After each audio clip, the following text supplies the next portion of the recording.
Once, in a golden kingdom cradled by mountains, there lived a noble king named Aldric, whose heart was as vast as his realm. His castle gleamed under the sun, a beacon of hope for his people, whom he loved, protected, and provided for with unwavering devotion. Yet, despite his benevolence, a restless spirit stirred within him, urging him to embark on a journey beyond the castle walls to seek wisdom and renew his purpose. With his crown polished and his cloak billowing, King Aldric set forth, bidding farewell to his court and kin. His heart swelled with pride, for he believed his people cherished him as he did them. But as he ventured into the villages, a bitter wind of scorn greeted him. Those he loved, his advisors, his guards, even the farmers he fed, mocked him. "What king leaves his throne to wander like a fool?" they sneered. "You are no better than us, Aldric, with your dusty boots and weary eyes."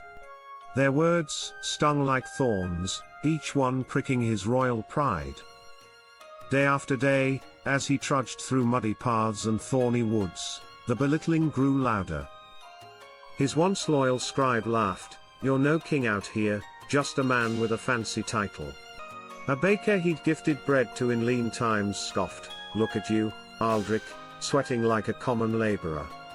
Even children, whom he'd shielded from war, tossed pebbles at his cloak, chanting, "King or beggar, you're all the same." The king's heart grew heavy, his crown feeling more like a burden than a badge of honor.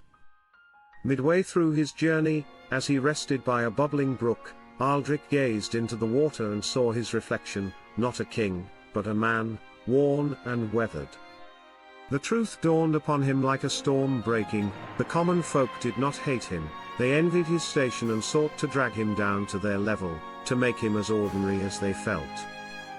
They wished to strip his pride, to make him doubt his worth. For a moment, his spirit wavered, tempted to shed his crown and live as one of them, free from the weight of their scorn. But then, a spark flared within Aldric's soul.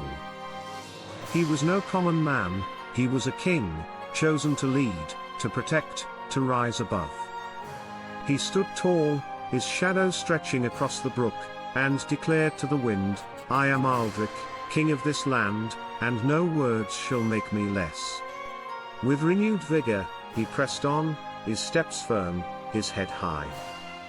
The jeers of the villagers faded into whispers, for they saw in his eyes a fire no insult could douse.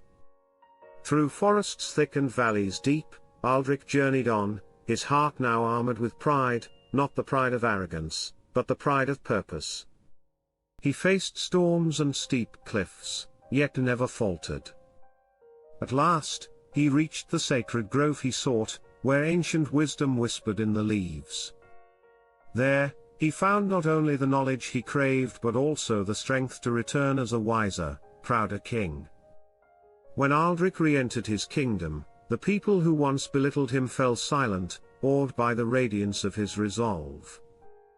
He ruled thereafter with a heart both kind and unyielding, never again swayed by the voices that sought to make him common. And his kingdom flourished, for a king who knows his worth can lift a nation to greatness. Moral, true nobility lies not in the praise of others, but in the courage to rise above their scorn and walk proudly in your purpose.